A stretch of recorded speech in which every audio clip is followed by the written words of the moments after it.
Hi, now this is a really interesting guitar. This is a guitar called a Cromwell, and I know it dates from 1937 because I had a note with it when I got it. Now when I got it down in Florida, it was a complete wreck and had to be rebuilt. New struts inside, everything, take the neck out, reset the neck. The panels are all the same and the neck is the same, but the struts inside are new. Because the thing is about this guitar, the reason why I went so far with it is because it was actually made by Gibson. Now, in the Great Depression, Gibson did anything to keep its factory at in Kalamazoo going and keep its skilled workforce together. They made wooden toys, they made clothes pegs, they did anything just to keep the factory open for those lean years. And one of the other things they did was, in those days, everybody who wanted to buy something that was a little bit expensive, like more than a pair of shoes, went to a mail order company, one of the vast mail order companies in the United States. And so Gibson made guitars for 3 different mail order companies, but it insisted on that they could not have the name Gibson on them. They had to be called something else. Thus this one is a Cromwell. I can't remember what the others were, but they went through the factory in the same way as the Gibson guitars did, with the same finish, the same timbre, all that sort of thing. They didn't make a cheap guitar because they weren't set up to do that. So they made these guitars sort of under license and sold lots of them. And I think but that's the reason why it's been restored, because it is actually a Gibson L2. Now the L2 was the Gibson archtop of the time, all through the 20s and early 30s.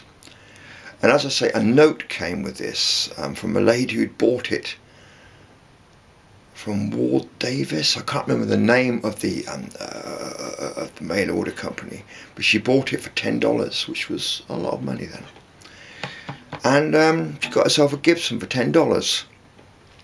But as I say, it had been, I don't know what had happened. I mean, it was in a terrible state when we got it. We were worried about whether or not it would restore, but it did. We straightened the neck in clamps, fixed all the cracks. Now what I didn't do was make it look like a new guitar. You notice the fretboard is still worn, the same jaggedy old worn fretboard. Now we replaced a lot of the frets. The machine heads are original. I'm not sure about the tailpiece, but the thing was, we wanted to get this guitar operational and working and looking good without going over the top. And it was finished. I mean, it's been finished in a form of French polish, which is the stuff Gibson used in those days.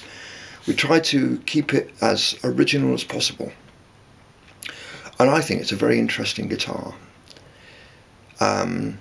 And you can buy it, or view it, or read all about it at guitarrarities.co.uk.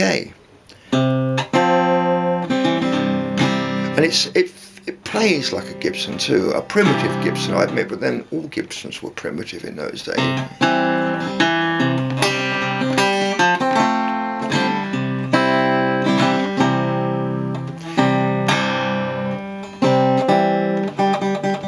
Well, I wish I could afford to keep it, because it's so interesting, but I'm afraid I can't, so it's for sale.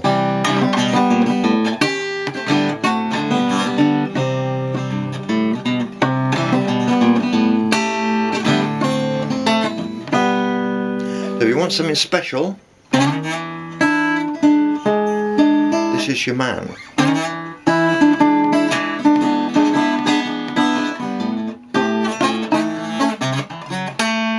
when it's in tune.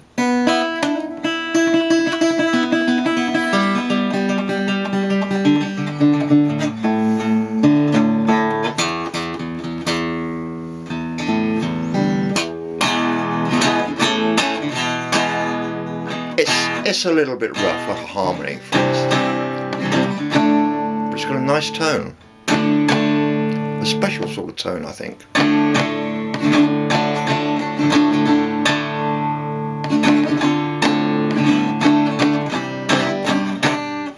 So I think we're offering this guitar. I don't know what the price is. It's on the website. So if you're interested, or you'd like to just look at it, it's in guitarrarities.co.uk.